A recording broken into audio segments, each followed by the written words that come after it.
దేవునికి స్తోత్రం. ఆయన యొక్క ప్రేమ ద్వారా ఆకర్షింపబడి ఆయన సన్నిధికి వచ్చిన మీ అందరికీ యేసుక్రీస్తు నామములో వందనాలు. కూడి వచ్చిన మీ అందరికీ కూడా మట్టల ఆదివారం శుభాకాంక్షలు, పామ్ సండే శుభాకాంక్షలు. లూకాసు వార్త 19వ అధ్యాయము 31వ వచనం. ఎవరైనను మీరెందుకు దీన్ని విప్పుచున్నారని మేము అడిగిన ఎడల ఇది ప్రభువునకు కావలసి ఉన్నదని అతనితో చెప్పుడని చెప్పి వారిని పంపెను. చాలండి. ఇది ప్రభువునకు కావలసి ఉన్నదని చిన్న ప్రేయర్ చేసుకుని వాక్యం చూసుకున్నాం. స్తోత్రం నాయన మహాగరుడ మహోన్నతుడ, ఎడ్డి పరకతో సైతం నువ్వు మాట్లాడించుకున్న సమర్థవంతుడు ప్రభు. అయ్యా, నీ యొక్క వాక్యంలోని నిగూఢమైన రహస్యము మేమందరము తెలుసుకున్నట్లుగా వినగలిగిన చెవులు గ్రహించే ఆత్మ ప్రతి ఒక్కరికి నువ్వే అనుగ్రహించి నీ నామ మహిమార్థమే సమస్తము నువ్వే జరిగించమని యేసుక్రీస్తు నామములో ప్రార్థన చేయుచున్నాను తండ్రి, ఆమేన్. ఈ యొక్క మట్టల ఆదివారం సందర్భంగా ఈ యొక్క వాక్యము గడిచిన సంవత్సరముల్లో అయినా సరే మీరు కూడా ఎన్నోసార్లు వినే ఉంటారు. మళ్ళీ ఒకసారి జ్ఞాపకం చేసుకున్నాం. ఈ యొక్క లూకాసు వార్తలో 19వ అధ్యాయం మరి ముఖ్యంగా చూడండి, ఈ యొక్క మట్టల ఆదివారము అసలు ఎందుకు అంటారు, లేకపోతే పామ్ సండే దేనికి అంటారు, అలాగే దీనికి ఈ యొక్క ఆదివారము దీని తర్వాత వచ్చే నెక్స్ట్ సండే అదేంటంటే ఈస్టర్. ఓకే, యేసుక్రీస్తు ప్రభు వారు ఆయన భూమి మీద జన్మించింది 33 సంవత్సరాల పాటు. దాంట్లో 30 సంవత్సరాల పాటు కూడా తల్లిదండ్రుల దగ్గరే ఉంటారు, తోడబుట్టిన వాళ్ళతోనే కలిసి బ్రతుకుతారు.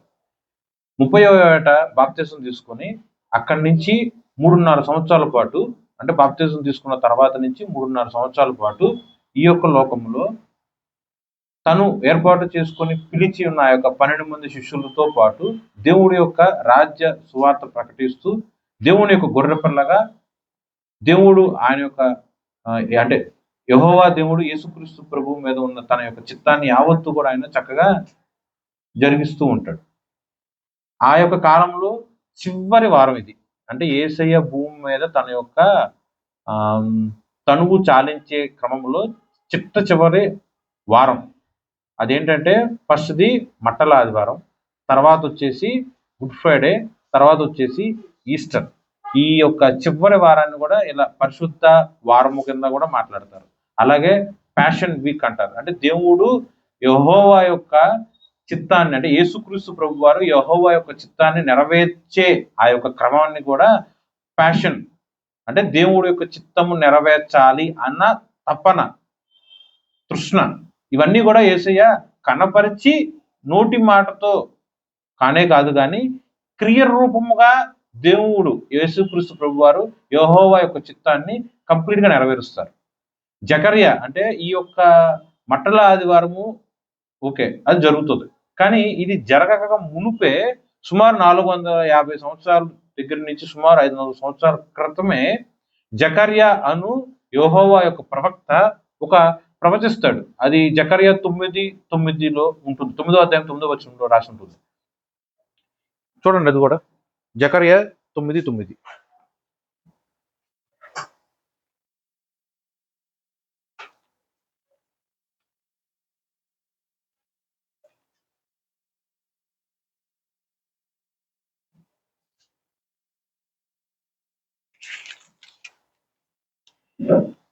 సియోను నివాసులారా బహుగా సంతోషించుడి, యెరూషలేము నివాసులారా ఉల్లాసముగా ఉండుడి.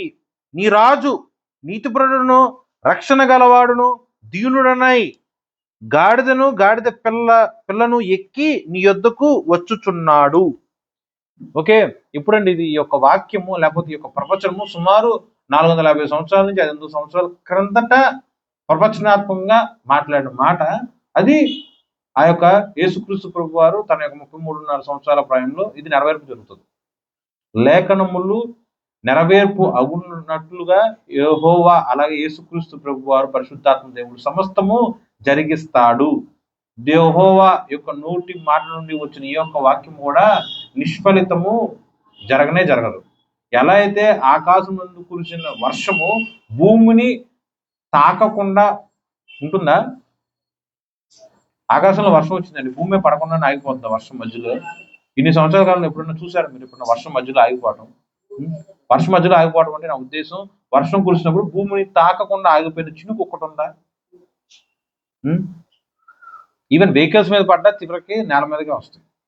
అలాగే దేవుడు తన యొక్క నోటిలో నుండి వచ్చిన ఏ ఒక్క మాట సైతము అది నెరవేర్పు అగకుండా నిష్ఫలితంగా ఉండనే ఉండదు. ప్రతిదీ కూడా నెరవేర్పు అవుతుంది.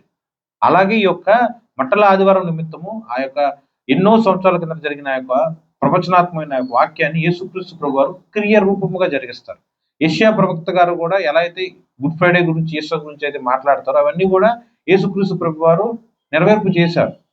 అంత దేవుడు గొప్పది వాక్యం, వాగ్దానం. ఓకే, అలాగే ఈ యొక్క ప్రవచనం ప్రకారము ఆ యొక్క గాడిద పిల్ల మీద దేవుడు ఎక్కి వస్తున్నాడు. ఆ వచ్చేవాడు ఎలా ఉంటాడో కూడా ఇక్కడ వాక్యంలో రాసింది. ఒకటి, ఆ దేవుడికి లేకపోతే గాడిద పిల్ల ఎక్కి ఉన్నవాడికి ఉన్న లక్షణాలు చూడండి. ఫస్ట్ ఆఫ్ ఆల్ ఆయన రాజు. ఆయన రాజు రాజు అంటే ఏదో ఒక ప్రాంతానికో, ఒక తెగలకో, ఒక కులానికో, ఒక మతానికో, ఒక దేశానికో రాజు అని సామాన్యంగా అనుకుంటారేమో. కానీ ఈ రాజు ఎలాంటాడు? రాజులకే రాజు, యూదుల రాజు, మహారాజు. బైబుల్, ఇంగ్లీష్ బైబుల్లో రాసి ఉంటుంది కింగ్ ఆఫ్ కింగ్స్. అంటే ప్రపంచంలో ఎంతమంది, ఎన్ని దేశాలకి ఎన్ని రకాల రాజులు ఉన్నా కూడా ఆ రాజులను ఏర్పాటు చేసేవాడు ఈ యొక్క యెహోవాయే. ఆ రాజుల మీద రాజు ఈ యొక్క యెహోవాయే. ఓకే, సో మనం ఆరాధించేవాడు ఎవరండి? రాజు, మహారాజు. అట్టి రాజు నీతిమంతుడు, అట్టి రాజు రక్షణ గలవాడు. ఎవరి దగ్గరికన్నా వెళ్ళు, నీకు నిత్య జీవము అను రక్షణ రానే రాదు. ఏ మనిషి దగ్గరికన్నా వెళ్ళు, నీతిపరుడు ఒకడంటే ఒకడు కూడా ఉన్నాడు. ఎక్కడో ఒక చోట ఆ యొక్క మనిషిలో నిశ్చయముగా స్వార్థం ఉంటుంది. ఎవరి దగ్గరన్నా వెళ్ళండి, మనిషి పుట్టిన ప్రతి ఒక్కరి దగ్గరికి నువ్వు వెళ్ళు, అతనిలో నీతి అనే దానికన్నా ముందు కూడా స్వార్థము అనేది ఖచ్చితంగా కనిపిస్తుంది. కానీ ఈ రాజులకు రాజుగా ఉన్న ఈ యొక్క యేసుక్రీస్తు ప్రభువులో నీతి ఉంది, స్వార్థం అనేది లేనే లేదు. నెక్స్ట్, ఎవరి దగ్గర దొరకని రక్షణ ఈ యొక్క రాజులో దొరుకుతుంది. ఇట్టి రాజు, ఇట్టి రక్షణ కలిగిన వాడు, ఇట్టి నీతిపరుడు దీనుడుగా నీ దగ్గరికి వస్తున్నాడు. దీనుడుగా వచ్చేటప్పుడు ఎలా వస్తున్నాడు? గాడిద పిల్ల మీద ఎక్కి వస్తున్నాడు. ఒకనొక రోజు వస్తుంది, ప్రకటన గ్రంథంలో రాసి ఉంటుంది. అప్పుడు దేవుని యొక్క రెండో రాకడ సమయంలో దేవుడు అనగా ఈ యొక్క యేసుక్రీస్తు ప్రభు వారు మేఘరూధుడుగా వచ్చి గుర్రం మీదకి వస్తాడు. దీని స్వభావమేమో గాడిదకు సూచన, యుద్ధము లేకపోతే ఇలా తీర్పు తీర్చే కాలమేమో ఈ యొక్క గుర్రం మీద వస్తే దానికి సూచన. ఈ యొక్క లేఖనము ప్రకారము దీనుడి యొక్క స్వభావానికి మారుగా ఉన్న, ఉపమానముగా ఉన్న యొక్క గాడిద మీద ఆయన కూర్చొని వస్తూ ఉంటాడు. ఆయన అలా వస్తున్నాడు కాబట్టి ఆ యొక్క ప్రాంతంలో ఉన్న సర్వ ప్రజలారా, నివాసులారా, మీరు సంతోషించండి, ఉల్లసించుడి, గొప్ప శబ్దముతో కేకలు వేయండి అని చెప్పి ఈ యొక్క జకర్యా ప్రవక్త ముందుగా చెప్తారు. ఈ యొక్క మీనింగ్ మొత్తం కూడా హోసన్నా హుస్సన్నా అన్న పదంతో ఉంటుంది. యెహోవాకి స్తుతి, యేసుక్రీస్తు ప్రభు వారికి స్తుతులు చెప్పించినట్లు, కీర్తనలు పాడినట్లుగా ఆ యొక్క వాక్యం హోసన్నా హోసన్నా అని ఉంటుంది. ఓకే, అలాగే మన మూలవాక్యంలో మాట్లాడుకున్న యొక్క లూకాసు వార్త 19వ అధ్యాయంలో గాడిద గురించి స్పెసిఫిక్ గా చెప్తున్నారు. ఇక్కడ మీరు చూసినట్లయితే ఒకే ఒక లైన్ 2 సార్లు రాసి ఉంటుంది. 19వ అధ్యాయంలో 31వ వచనం చివరిలో ఏం రాసిందంటే, ఇది ప్రభువునకు కావలసి ఉన్నది. అది గాడిద గురించి, గాడిద ప్రభువునకు కావలసి ఉన్నది. అలాగే 34వ వచనం కూడా అదే వాక్యం, ఇది ప్రభువునకు కావలసి ఉన్నది అనగా గాడిద ప్రభువునకు కావలసి ఉన్నది. ప్రపంచంలో ఎన్నో రకాల జంతువులు ఉన్నాయిగా, మళ్ళీ ఆయన గాడిద మీద ఎందుకు ఎక్కవలసి ఉంది? అదొక ప్రశ్న, మీరు ఆలోచన చేయండి. నెక్స్ట్, అవన్నీ కూడా ప్రతిదీ కూడా దేవుడి యొక్క సృష్టి. ఆయన సృష్టించిన ఇన్ని రకాల జంతువుల్లో ఈ యొక్క గాడిదను మాత్రం తీసుకొని దానికి ఎలా వాక్యం రాశారంటే, ఇది అనగా ఈ జీవి ప్రభువునకు కావలసి ఉన్నది. ఆ యొక్క 31వ వచనము 34వ వచనంలో 2 మార్లు ఒక వాక్యం రాస్తుంది. కానీ దానికి ఉన్న డిఫరెన్స్ మీరు చూడండి. ఫస్ట్ టైం 31లో రాసున్న యొక్క వాక్యము సాక్షాత్తు యేసుక్రీస్తు ప్రభు వారు చెప్తారు. ఎవరికి? ఆయన యొక్క శిష్యులకి. ఇలా ఎవరన్నా నిన్ను ఎప్పుడైనా ఎందుకు వీటి గాడిద యొక్క కట్లు విప్పుతున్నావు అని నిన్ను ఎవరన్నా ప్రశ్నిస్తే నువ్వు బదులివ్వాల్సిన సమాధానం ఏంటి? ఇది ప్రభువునకు కావలసి ఉన్నది అని.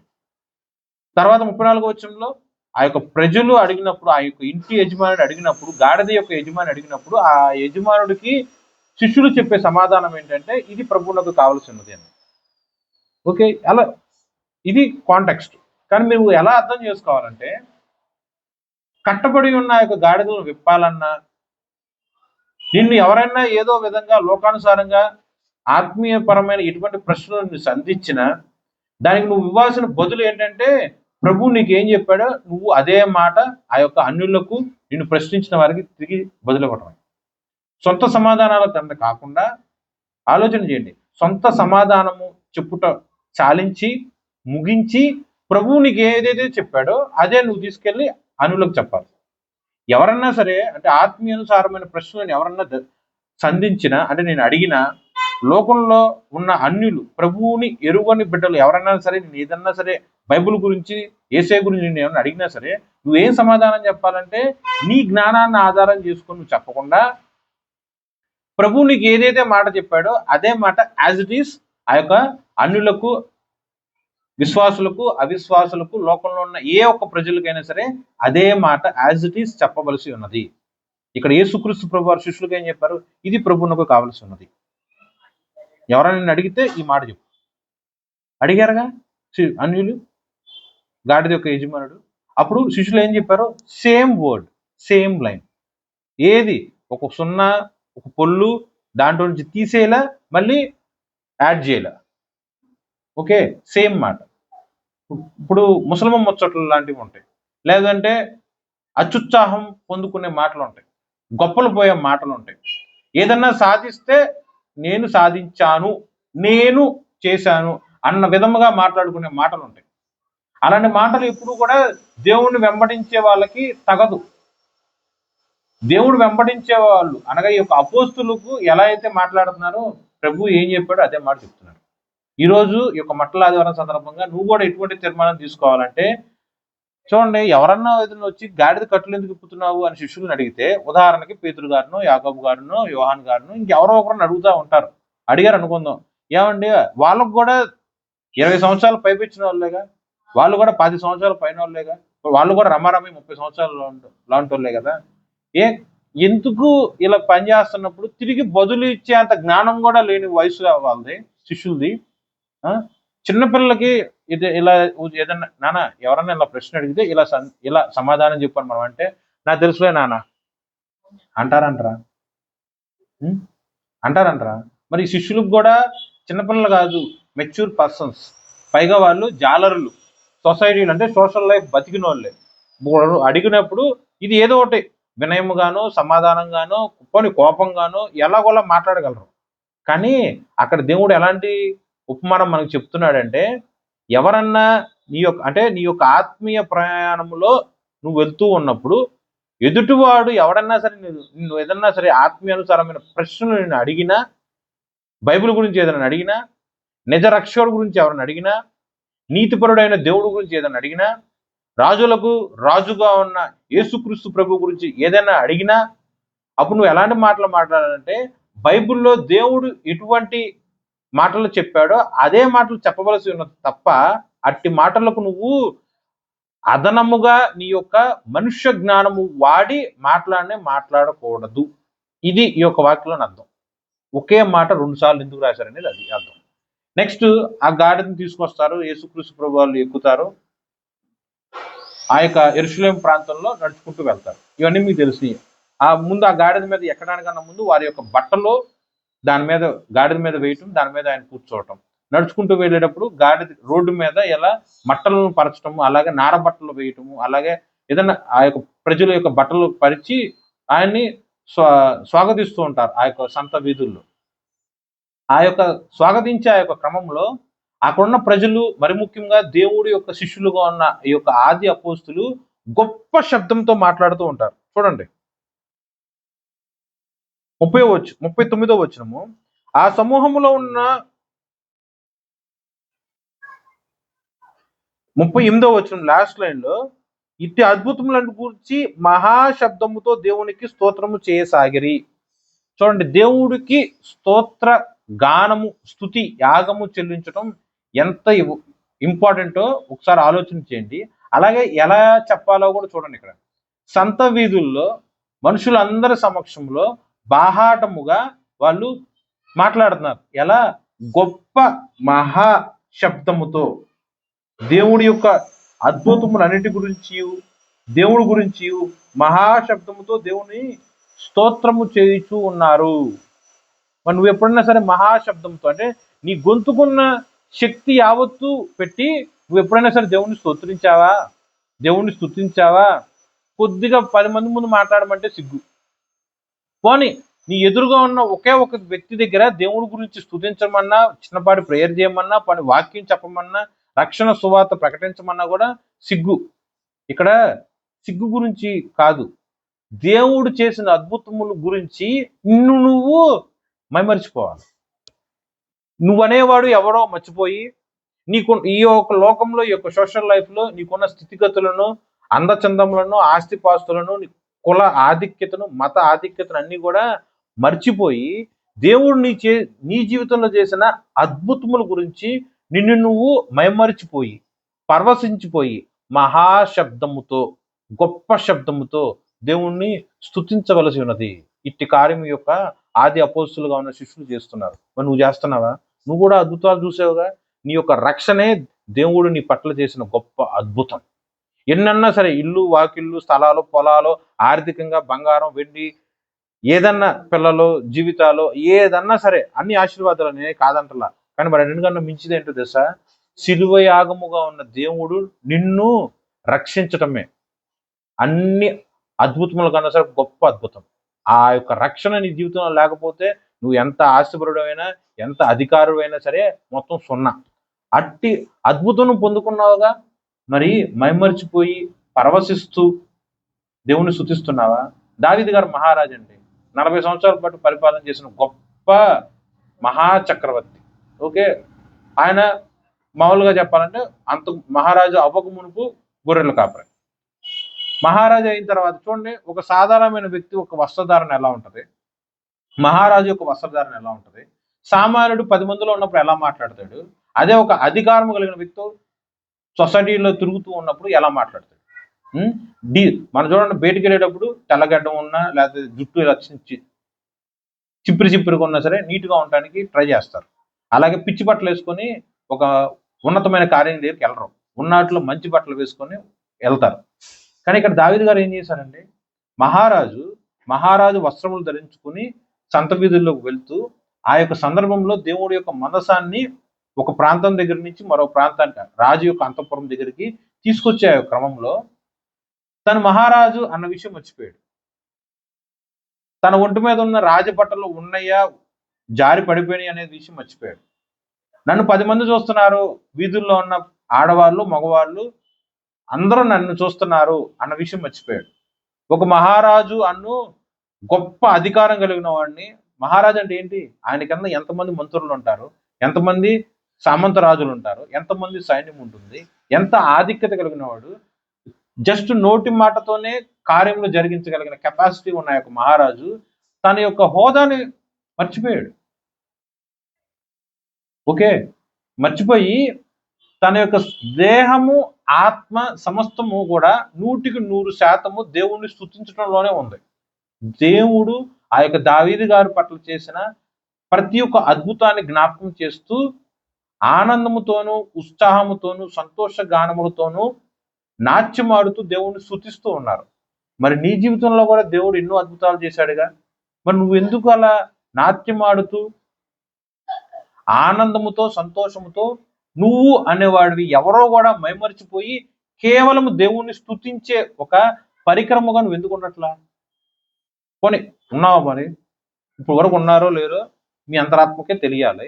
ఇక మీదటైనా సరే దేవుడు నీ పట్ల చేసిన యొక్క రక్షణ గురించి, దేవుడు నీ కోసం ఆయన వచ్చిన యొక్క దీన మనస్సును బట్టి, దేవుడు నీ కోసం అనుగ్రహించిన యొక్క రక్షణ బట్టి, అలాగే నీతిగా దేవుడు నీ పట్ల జరిగించిన కార్యములు బట్టి, నీకు మహారాజుగా ఉన్న నీ యొక్క రాజును బట్టి నిన్ను నువ్వు మైమరిచిపోయి దేవుణ్ణి స్తుతించు గొప్ప శబ్దముతో, మహాశబ్దముతో.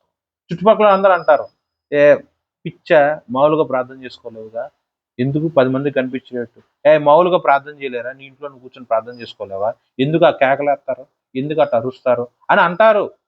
తెలిసి తెలియని వాళ్ళు, దేవుని గురించి ఎరుగున వాళ్ళు అంటారు.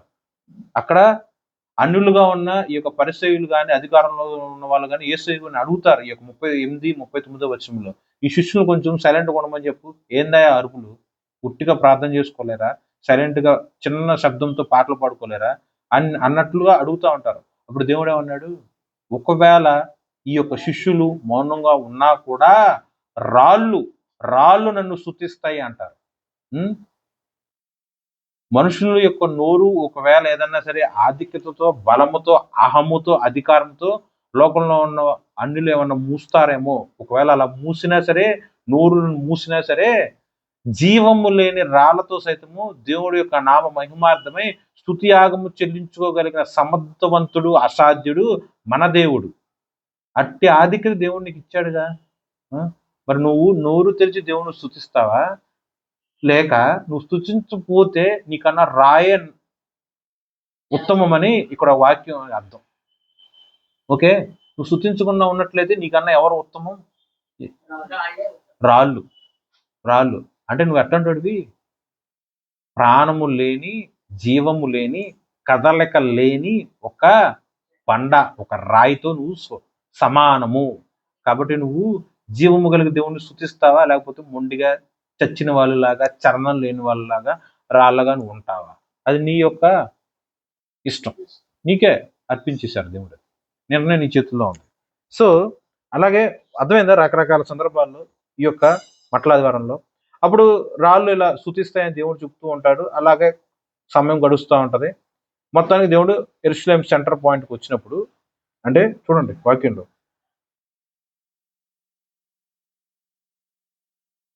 41వ వచనం, ఆయన పట్టణంలోకి సమీపించినప్పుడు దాన్ని చూచి దాని విషయమై ఏడవటం. ఏసై ఏడ్చాడు. అది కూడా అండర్లైన్ చేసుకోండి. ఆయన వచ్చిన సందర్భము ఎలాంటిది, ఆయన రాక ఎలా వచ్చారో మీకు తెలుసు. మట్టల ఆదివారము రోడ్ల మీద హోసన్నా హోసన్నా అని చెప్పి దేవుణ్ణి ఘన స్వాగతము పలుకుతూ ప్రజలందరూ కూడా ఆహ్వానించారు. ఆయన కూడా నవ్వుతూ సంతోషంగా గాడిద మీద రాజులాగే వస్తాడు. ప్రజలందరూ కూడా స్వాగతం పలికారు. మొత్తానికి పట్టణంలోనికి వచ్చారు. ఓకే, అలా వచ్చినప్పుడు వాక్యం ఎంత స్పష్టంగా రాస్తుంది.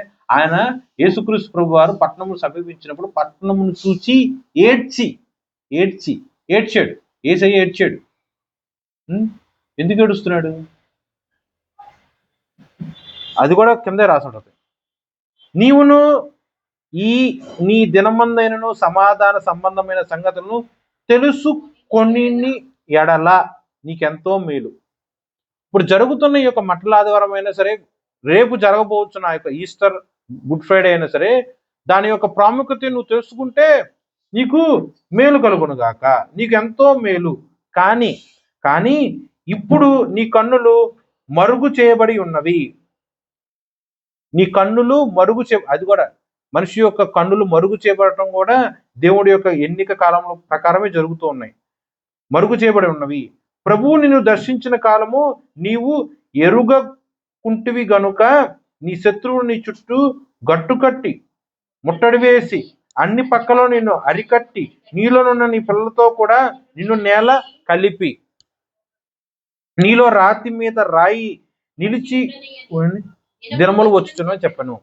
ఈ యొక్క వాక్యం మీరు చూడండి, మట్లాదివారం గురించి మనం మాట్లాడుకుంటున్నాం. దాంట్లో ఈ యొక్క మరి ముఖ్యంగా ఈ యొక్క చివరి వచనాల్లో యేసుక్రీస్తు ప్రభు వాళ్ళ పట్టణం రీచ్ అయిన తర్వాత ఆ పట్టణం చూసి ఏడ్చారు. ఎందుకంటే ప్రభు వస్తున్నాడు. ప్రభు యొక్క రాకలోని ప్రాముఖ్యత తెలియదు. ఏం తెలియదు. అసలు ప్రభు అంటే ఎవరో తెలియదు. ప్రభు యొక్క రాకడ ఎందుకు వచ్చిందో తెలియదు. ఆ రాకడ దేనికి సూచన? ఇది జరిగితేనే కదా రేపనే రోజు గుడ్ ఫ్రైడే జరిగేది. అంటే మట్టల ఆదివారం జరిగితేనే గుడ్ ఫ్రైడే జరుగుతుంది. గుడ్ ఫ్రైడే జరిగితేనే ఈస్టర్ జరుగుతుంది. అంటే యేసుక్రీస్తు ప్రభు వారు ఆ యొక్క పట్టణానికి వస్తేనే ప్రపంచానికి రక్షణ స్టార్ట్ అవుతుంది. యేసుక్రీస్తు ప్రభు వారు ఆ యొక్క నిర్ణయించిన ఆ యొక్క శుభ శుక్రవారం రోజు మరణిస్తేనే దేవుడి యొక్క లేఖనంలో నెరవేర్పు అవుతాయి. పునరుద్ధానం జరిగితేనే మనుషుల యొక్క రక్షణ జరుగుతుంది. ఇదంతా కూడా ఆ యొక్క ప్రజలకి తెలియలా. కళ్ళు మూసుకుపోయి ఉన్నాయి. గ్రహించే స్థితిలో వాళ్ళు లేరు. కాబట్టే ఇది గనక దేవుడి యొక్క రాకను, దేవుడి యొక్క రక్షణను, దేవుడి యొక్క ప్రాణ త్యాగమును నువ్వు తెలుసుకుంటే కనుక నీకెంతో మేలు. కానీ ప్రస్తుత కాలంలో ఈ సంగతుల గురించి నీకు మరుగు చేయబడి ఉన్నవి. ఒకానొక రోజు వస్తుంది, మరుగు చేయబడుతుంది. అప్పుడు నువ్వు తెలుసుకొని యేసుక్రీస్తు నామంలో స్తుతి గానము నువ్వు చెల్లిస్తూ ఉంటావు. కానీ ఈ కాలంలో నువ్వు మరుగు చేయబడి ఇవన్నీ కూడా నువ్వు గ్రహించలేదు కాబట్టి నీ యొక్క దేశం ఎలా ఉంటుంది, నీ యొక్క ప్రాంతం ఎలా ఉంటుంది, నీ యొక్క పిల్లలు ఎలా ఉంటారు, నువ్వు ఎలా ఉంటావు అనేది స్పష్టంగా రాసింది. చూసారా? రక్షణ లేకుండా ఉన్నా, దేవుడి యొక్క ప్రేమను గ్రహించకుండా ఉంటే, అంటే నా ఉద్దేశం ఏంటంటే వాళ్ళందరూ చూస్తానికేమో మట్టలు పట్టుకుని దేవుని స్తుతిస్తూనే ఉన్నారు. వాళ్ళందరూ చూస్తానికేమో దేవుడితో పాటే దేవుడు గాడిద మీద కూర్చొని నడుస్తూ ఉన్నారు. వాళ్ళందరూ కూడా దేవుడు పక్కనే కదా, దేవుడు పక్కనే గుమ్ముగూడి దేవుడితో పాటు నడుస్తూ ఉన్నారు. కానీ వాళ్ళ గ్రహింపు లేదు. మట్టలను పరుస్తున్నారు, నారబట్టలను పరుస్తున్నారు, బట్టలను పరుస్తున్నారు. దేవుడికి నోటితో కూడా కొంతమంది గొప్పగా స్తుతిస్తూనే ఉన్నారు. కానీ అందరిలో కూడా ఈ యొక్క గ్రహింపులో లేరు అందరూ. ఓకే. సో దేవుణ్ణి ఆరాధిస్తూ ఉన్నా, చర్చికి వస్తూ ఉన్నా సరే నిజమైన రక్షణని ఎరుగని బిడ్డలు కూడా కొంతమంది ఉన్నారు. వాళ్ళ యొక్క కళ్ళు, వాళ్ళ యొక్క ఆత్మీయ నేత్రములు మూసుకుని పోయి ఉన్నాయి. నువ్వు కనుక గ్రహిస్తే నీకు ఎంత మేలబ్బా. నీ యొక్క రక్షణ నీతో మాత్రమే కాకుండా నీ పిల్లలకు కూడా నీ యొక్క రక్షణ వస్తుంది అన్నట్లు ఈ యొక్క వాక్యంలోని అర్థం. అది గ్రహింపు నువ్వు లేనట్లయితే నీతో పాటు నీ పిల్లలు కూడా ఈ యొక్క శాపగ్రస్తమైన జీవితంలో కట్టబడిన పాపం యొక్క కట్టు, విమోచన లేని ఆ యొక్క కట్లు కట్టబడి ఉంటాయి. ఎవరిని విడిపిస్తారు? కాబట్టి మేలు కలిగిన ఆశీర్వాదం ఏంటో, మేలు లేని ఆశీర్వాదం ఏంటో కూడా నువ్వు ఒకసారి గ్రహించు అని చెప్పి దేవుడు ఆ యొక్క పట్టణంలో ఉన్న ప్రజల యొక్క రక్షణ లేమి, జ్ఞానము లేని అయోమయ స్థితిలో ఉండి వాళ్ళ గురించి దేవుడు ఏడుస్తూ ఉన్నాడు. ఓకే. ఒక్కరు కూడా నశించడం దేవుడికి ఇష్టం లేనే లేదు. యేసుక్రీస్తు ప్రభువారు అంటే ఏదో జనరల్ గా చెప్పాలంటే ఇప్పుడున్న ఈ యొక్క సొసైటీలో ఎస్సీ ఎస్టీ వాళ్ళకి మాత్రమే దేవుడు, అగ్రకులానికి ఆయన దేవుడు కానే కాదు అన్నట్లు అనుకుంటారు. కానీ ఇక్కడ కులాలు మతాలకు అతీతముగా ఉన్నది యేసుక్రీస్తు ప్రభువారు. ఆయన ఏ కులమో బైబిల్లో ఉందా? ఆయనకి ఏ మతం ఉందో బైబిల్లో ఉందా? బైబిల్ చెప్పేది ఒకటి, యేసుక్రీస్తు ప్రభు అంటే ఒక మార్గం. ఎలా జీవిత కాలంలో మనిషి అనేవాడు ఎలా నడుచుకుంటూ ఆ యొక్క నిత్యమైన మార్గంలో ప్రవర్తించాలి అనేదే బైబిల్ చెప్తూ ఉంటుంది. ఇంకా డీటెయిల్ గా చెప్పాలంటే చూడండి, హిందూయిజం, బుద్ధిజం, జైనిజం, ముస్లిమ్స్ ఇలా మాట్లాడతారు. కానీ క్రైస్తవులు మాత్రం క్రిస్టియన్ అంటారు. యేసును కలిగి ఉన్నవాడు క్రైస్తవుడు, మిగతావన్నీ కూడా ఇంగ్లీష్ గ్రామర్ ప్రకారం చెప్పండి క్రిస్టియన్, కలిగి ఉన్నాడు కాబట్టి క్రిస్టియన్. హిందువుని అలా అంటారు. అదంతా కూడా ఒక భావజాలం, మతపరమైన క్రియలు. ఇప్పుడు విమర్శించాలని కాదు, నువ్వు దేవుణ్ణి తెలుసుకున్నావా నీకు మేలు కలుగుతుంది, నీతో పాటు నీ పిల్లలు రక్షణ పొందుతారు.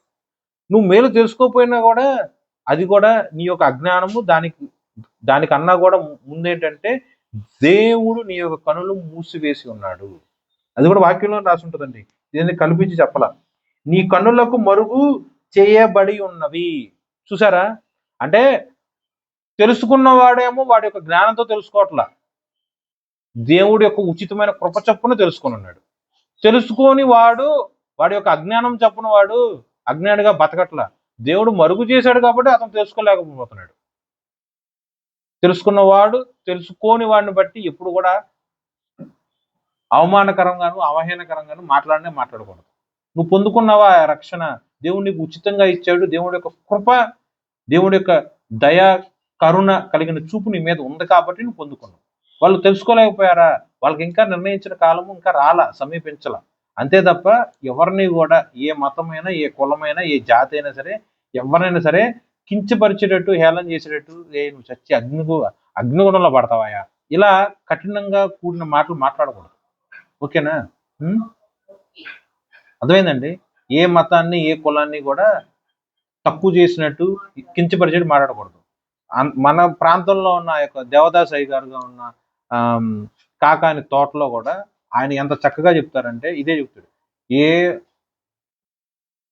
దేవుళ్ళు అయినా సరే, ఈ యొక్క హిందూ దేశంలో ఎన్నో రకాల దేవతలు ఉంటారు. ఎవరిని ఏమి అనమాకండి, వ్యతిరేకంగా అనమాకండి, దూషించమాకండి, తిట్టమాకండి, శపించమాకండి, తీర్పు తెచ్చమాకండి. నువ్వు కలిగి ఉన్న ఆ యొక్క క్రీస్తు ప్రేమను కనపరచు, అంతే. ఒక విశ్వాసిగా చేయవలసిన పని ఏంటంటే దేవుడు యొక్క లక్షణమును నువ్వు కనపరచు, క్రీస్తును నీ యొక్క దేహం నుండి నీ యొక్క క్రియల నుండి నువ్వు కనపరచు. అదే దేవుడు నీకు ఇచ్చిన పని అండి. అంతకు మించి వాడెట్ట చేశాడు, ఈడెట్ట చేశాడు, అన్నులు ఎట్ట చేశారని చెప్పి వాళ్ళని వీళ్ళని విమర్శించి తీర్పు తీర్చడం అనేది క్రైస్తవుడికి ఉండవలసిన లక్షణం ఎంత మాత్రము కానే కాదు. అర్థమైందా? ఓకేనా? ఇంతవరకు అర్థమైందండి.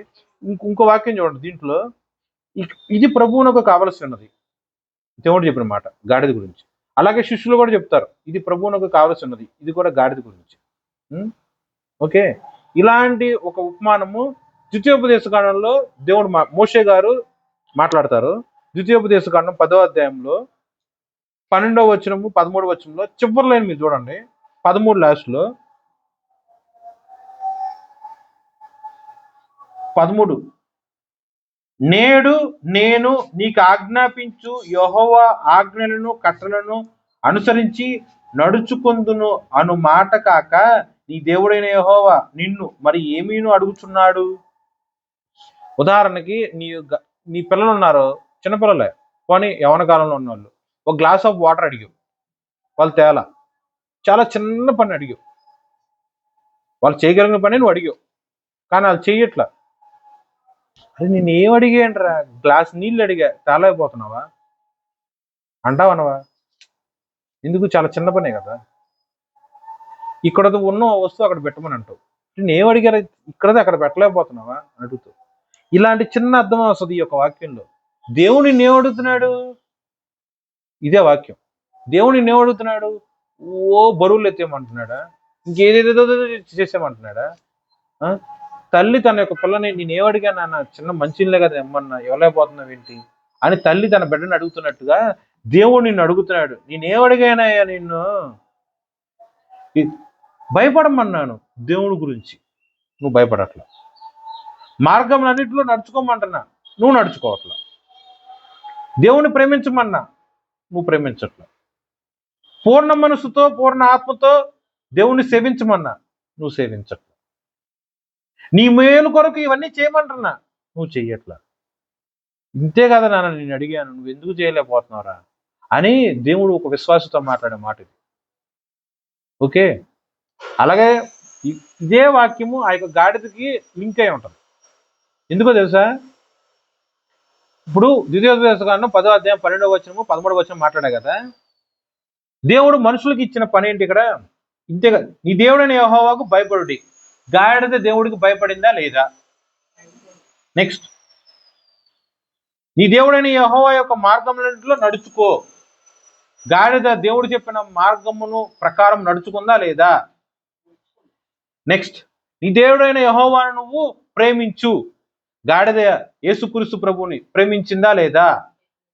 నీ దేవుడైన యెహోవాకు పూర్ణ ఆత్మతో పూర్ణ మనసుతో సేవించు. మరి గాడిద తన యొక్క పూర్ణ మనసుతో పూర్ణ ఆత్మతో యేసుక్రీస్తు ప్రభువుని సేవించిందా లేదా?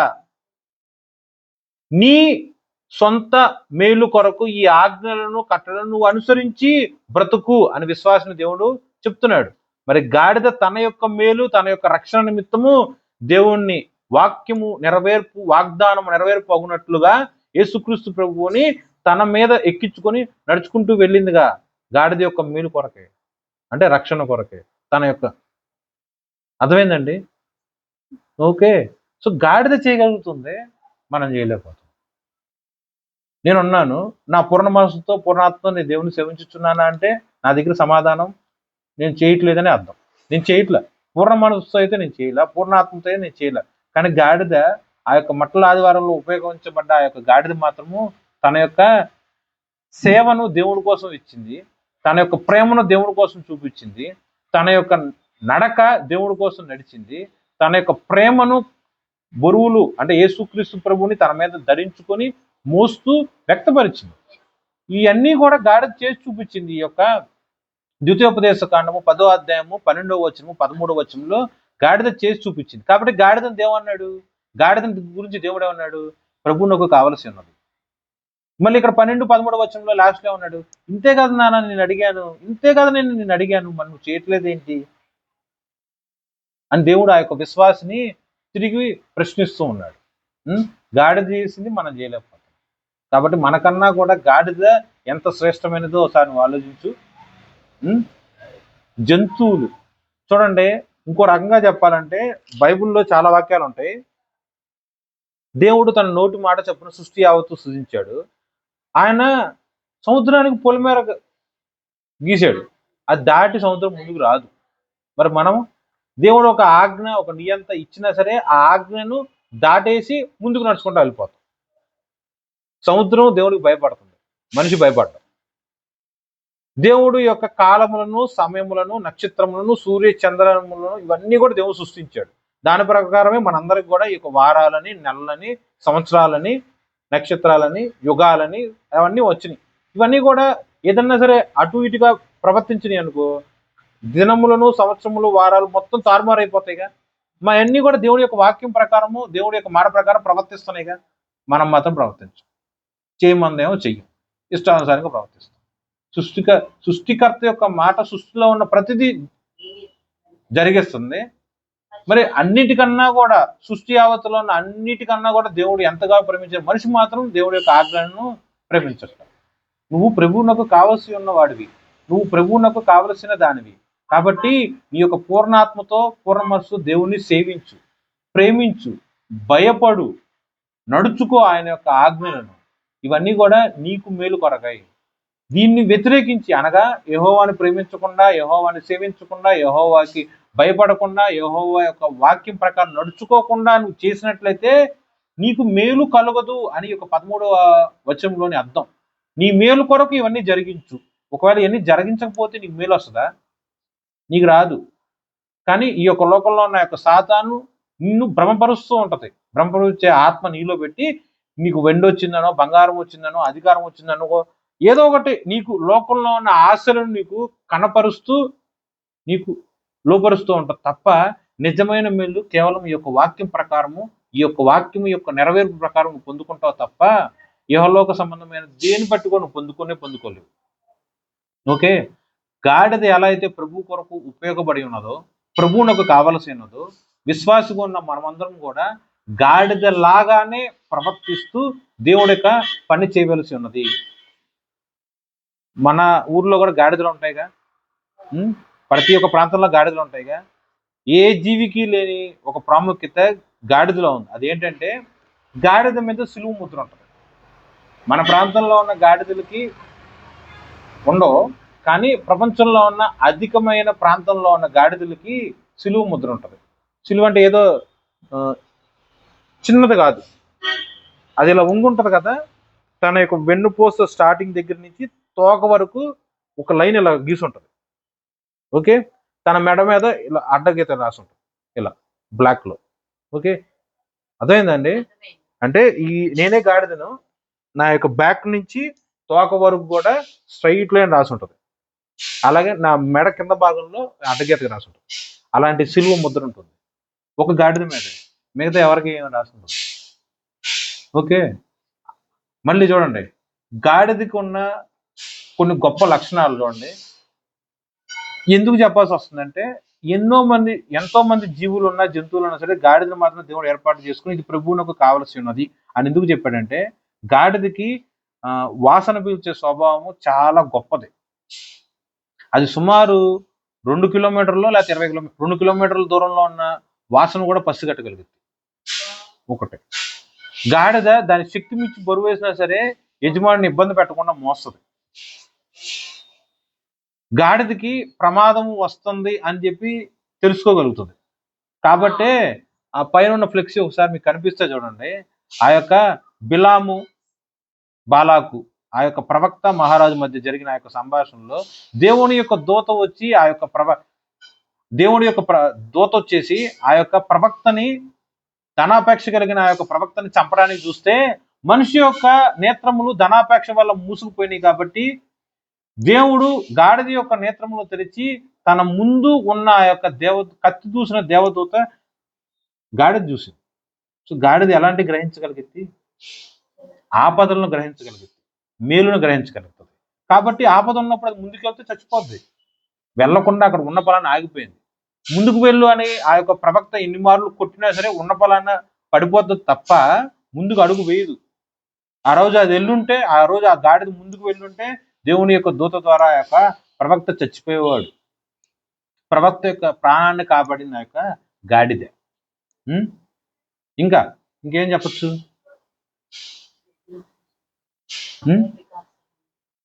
ప్రతిష్ఠించబడటం. గాడిద కనుక ఒక్కసారి ఒక వ్యక్తితో ఒక పరిచయం ఏర్పాటు చేయబడిన తర్వాత వేరే పనితో వేరే ఊరు వెళ్ళిపోయింది. చాలా సంవత్సరాలు గడిచిపోయినాయి. తిరిగి ఎప్పుడో ఒకప్పుడో తిరిగి అదే మొట్టమొదటి యజమానిని కలిశాడు అనుకున్నాం. గాడిద గుర్తుపెట్టింది. కుక్కకి ఎలా అయితే విశ్వాసం ఉండి యజమానులు గుర్తుపడుతుందో అలాగే గాడిద కూడా ఒక మనిషికి మధ్య ఉన్న రిలేషన్ని మధ్యలో ఎంత ఎడబాటు వచ్చినా సరే ఆ గాడిదకి అంత జ్ఞాపక శక్తి ఎక్కువ.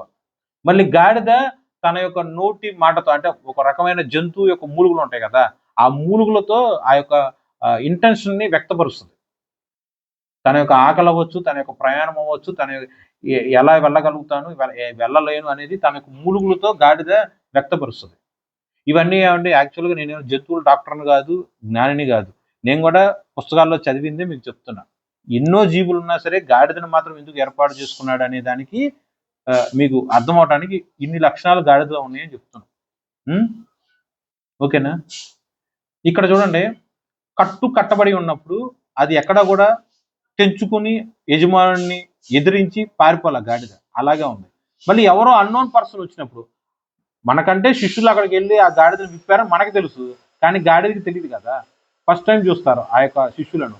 కట్లు విప్పినప్పుడు ఆ యొక్క అపోస్తలతో పాటే గాడిద కూడా తోలుకుంటూ వచ్చేస్తుంది. అది ఎదిరించచ్చుగా, లేకపోతే రెసిస్ట్ చేయొచ్చుగా. అలా ఏం చేయలే. అంటే అది యజమానుడికి లోబడే తత్వం ఎంత గొప్పగా ఉంటుందో ఒకసారి మీరు ఆలోచించండి. అంటే ఇప్పుడు గాడిదలు కాకుండా ఉదాహరణకి ఎద్దులను, ఆవులను, లేకపోతే బర్రెలను అనుకుందాం. ముక్కుమోంద తెలియనాడు వస్తే ఎమ్మటే రెసిస్ట్ చేయదా, వ్యతిరేకించిది కదా. లాక్కెళ్దామని చూసినా సరే అది రానంటే రానంటది. కానీ గాడిద అలా కాదు. దేవుడి యొక్క వాక్యమును ఎరిగి దేవుడి కోసం ప్రతిష్ఠించబడిన ఆ యొక్క గాడిద ఆ యొక్క నిర్ణయించిన కాలం వచ్చింది కాబట్టి ఎటువంటి వ్యతిరేకత కనపరచకుండా వాక్యం యొక్క నెరవేర్పు కొరకు శిష్యులతో పాటు ప్రయాణమే వెళ్ళింది. ఎన్ని రకాల లక్షణాలు ఇక్కడ కనపరిచాను, మీరు చూడండి ఒకసారి. దీంట్లో నీకేమున్నాయి? నీవు మనోనేత్రం తెరబడి ఉంటే నీ మేలు నువ్వు గ్రహించగలవు. అలాగే నీకు మీద శత్రువు పడిన కుట్రని పన్నాగా నువ్వు గ్రహించగలవు. వాసన అంటే అది మంచి చెడు అను వాసన కూడా నువ్వు గ్రహించగలవు. శక్తిని అంతా కూడా ఖర్చు పెట్టి దేవుడి యొక్క పని నువ్వు చేయగలవు. విధేయత నువ్వు చేయగలవు. లోబడే స్వభావం నువ్వు చూపించగలవు.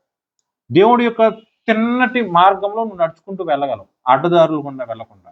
ఇవన్నీ కూడా గాడిద చేసి చూపించింది. ఓకేనా? ఇవన్నీ కూడా కల్పించి చెప్పినవి కానే కాదు. ఈ యొక్క గాడిద గురించి ఎలా అయితే మట్ల ఆదివారం సందర్భంగా ఈ యొక్క లోకాసు వార్తలో రాసిందో అలాగే ఆ యొక్క బిలాము, బాలాకు, మహారాజు, ప్రవక్త మధ్య జరిగిన సందర్భంలో కూడా గాడిద గురించి రాసి ఉంటుంది. ఓకేనా? ఇవన్నీ కూడా మీరు గ్రహిస్తూ దేవుడు ఎలా అయితే ఆ యొక్క గాడిదగా ఉన్న వాటిని ఇది ప్రభువునకు కావలసి ఉన్నది అని స్పష్టంగా చెప్పి ఉన్నాడు, అలాగే విశ్వాసిగా ఉన్న నువ్వు కూడా దేవుడి పట్ల దీనురాలుగా ఉంటూ దేవుణ్ణి సేవిస్తూ దేవుణ్ణి ప్రేమిస్తూ దేవుడి కొరకు భయపడే దేవుడి యొక్క ఆజ్ఞను నెరవేర్చే ఆ యొక్క స్వభావాన్ని కలిగి ఉన్నట్లయితే నిత్యమైన దేవుడి యొక్క రక్షణ నువ్వు స్వతంత్రించుకొని దేవుని కొరకు ఉపయోగపడే ఆ యొక్క సాధనముగా నువ్వు మార్చబడతావు. ఇటు వాక్యం దేవుడు మన హృదయాల్లో ఫలించి వృద్ధి చేయను గాక. ఆమెన్.